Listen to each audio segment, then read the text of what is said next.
प्रणाम आप सभी को।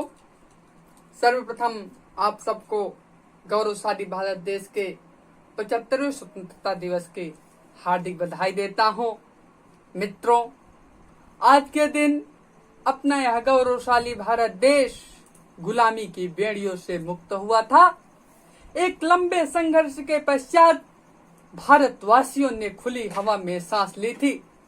परंतु मित्रों, यह आजादी हमें ऐसे नहीं प्राप्त हुई थी। हमारी आपसी फूट का लाभ उठा करके अंग्रेजों ने अपना राज्य तो खड़ा कर लिया, परंतु यह सब इतनी आसानी से नहीं हुआ। शायद ही ऐसा कोई समय रहा हो जब देश के किसी न किसी भाग में अंग्रेजों के विरुद्ध संघर्ष न हुआ हो। अंग्रेजों की अन्यायपूर्ण, विश्वासघाती एवं अपमानजनक नीतियों के कारण चारों ओर असंतोष फैल गया। उन्होंने अपने राज्य विस्तार के लालच में सिंधु, मैसूर, झांसी और अवध जैसे क्षेत्रों को, अनेक राज्यों को हथियार लिया। किसानों पर भयंकर अत्याचार किए जाने लगे। जब इंग्लैंड से तैयार माल भारत पहुंचने लगा तो यहाँ के उद्योग धंधे नष्ट हो गए। गरीबी व भूख से व्याकुल भारतीयों को अंग्रेजों की नौकरी करनी पड़ी। लोग अंग्रेजी सेना में भर्ती होने लगे, परंतु सेना में उनके साथ भेदभाव किया जाता था।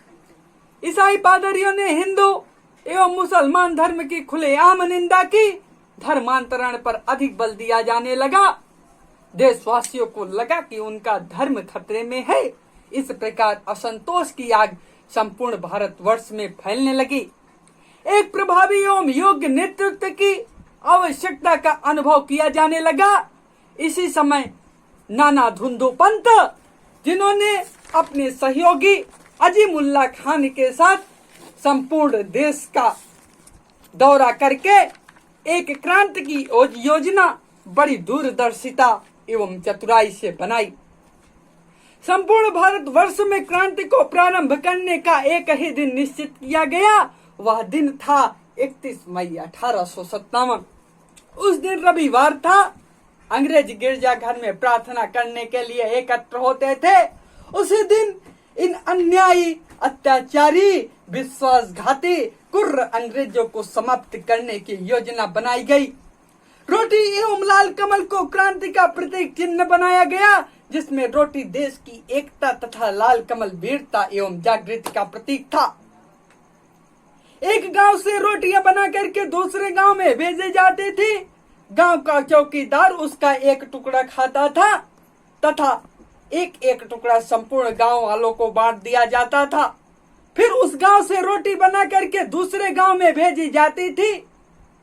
इस प्रकार संपूर्ण देश में क्रांति की रोटी और कमल के फूल के द्वारा क्रांति का प्रसार होने लगा। रोटी को खा करके क्रांतिकारियों में उत्साह भर जाता था। भारतीयों के अंदर असंतोष का ज्वालामुखी एकदम अंदर से धधक रहा था।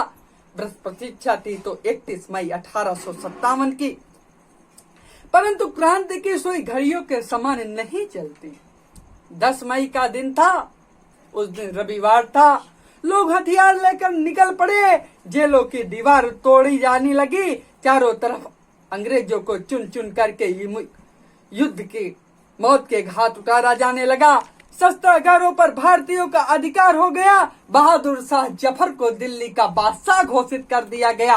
परंतु मित्रों, यह आजादी अधिक दिनों तक जीवित नहीं रह सकी। अंग्रेजों ने पुनः दिल्ली पर अधिकार कर लिया। इस प्रकार यह प्रथम स्वाधीनता संग्राम असफल रहा। परंतु इस क्रांति ने अंग्रेजी शासन को हिलाकर रख दिया।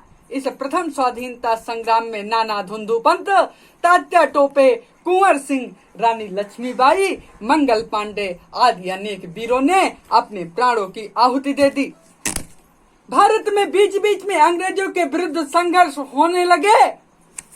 स्वाधीनता का यह संग्राम चरम पर पहुंचने लगा। 1914 में गांधी भारत आए। उस समय लाल बाल पाल जैसे नेता भारत की स्वतंत्रता के लिए संघर्षशील थे। उनके इन संघर्षों को देख करके गांधी भी स्वतंत्रता आंदोलन में कूद पड़े। गांधी जी के आह्वान पर 1921 में असहयोग आंदोलन प्रारंभ किया गया। लोगों ने सरकारी नौकरी छोड़ दी, विद्यार्थियों ने स्कूल छोड़ दिए, किसानों ने लगान और लोगों ने सरकारी कर देना छोड़ दिया, सभी ने सरकार को सहयोग देना बंद कर दिया। एक वर्ष में स्वराज्य का मंत्र संपूर्ण देश में गूंज उठा। सुभाष चंद्र बोस ने आजाद हिंद फौज का गठन करके भारत को स्वतंत्र कराने के लिए संघर्ष किया। इस आजादी की लड़ाई में कवि और लेखक भी पीछे न रहे। देशभक्ति से ओतप्रोत कविताओं की रचना की जाने लगी। मजलिस शरण गुप्त की युक्त पंक्तियां क्रांतिकारियों में जोश भर देती थी। जो भरा नहीं है भावों से, जो भरा नहीं है भावों से, जिसमें बहती रसधार नहीं, वह हृदय नहीं, वह पत्थर है, जिसमें स्वदेश का प्यार नहीं। इसी प्रकार 1942 में अंग्रेजों भारत छोड़ो आदि आंदोलनों के माध्यम से अंग्रेज भारत छोड़ने को विवश हो गए। इस स्वतंत्रता संग्राम में खुदीराम बोस, लाला लाजपत राय, बाल गंगाधर तिलक, बिपिन चंद्र पाल, भगत सिंह, चंद्रशेखर आजाद आदि, नेताजी सुभाष चंद्र बोस आदि लोगों ने अपने प्राणों की आहुति दे दी। आज के इस पावन शुभ अवसर पर मैं इन महान क्रांतिकारियों को श्रद्धा सुमन अर्पित करता हूँ। इस प्रकार भारत स्वतंत्र हुआ, अपना शासन आया। आज हम अपनी स्वतंत्रता के 75 वर्ष पूर्ण करने जा रहे हैं।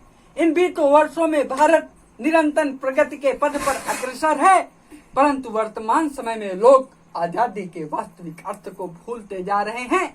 इतने महान पुरुषों ने जब अपने प्राणों की आहुति दी, तब जाकर आया स्वतंत्रता प्राप्त हुई है। इस आजादी को ऐसे बर्बाद करना कतई सही नहीं है। हमको अपने भारतवर्ष को गरीबी, अशिक्षा, बेरोजगारी, घूसखोरी, भ्रष्टाचार तथा आरक्षण जैसी समस्याओं से मुक्त करा करके एक सशक्त एवं समृद्ध भारत का निर्माण करना होगा।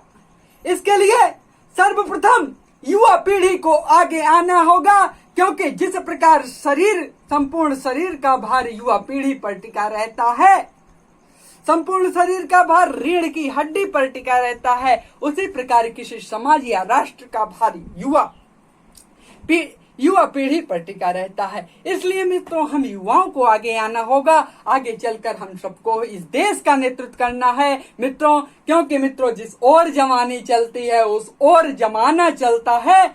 इन्हीं शब्दों के साथ मैं आप सभी को 75वें स्वतंत्रता दिवस की हार्दिक बधाई देते हुए, आप सभी बड़े बुजुर्गों से आशीर्वाद की कामना करते हुए अपनी वाणी को विराम देता हूँ। आप लोग चैनल को सब्सक्राइब करें, वीडियो को लाइक करें और अधिक से अधिक संख्या में शेयर करके मेरी इस आवाज को दूर दूर तक पहुंचाएं। इन्हीं शब्दों के साथ देता हूं अपनी वाणी को विराम। जय हिंद, जय भारत।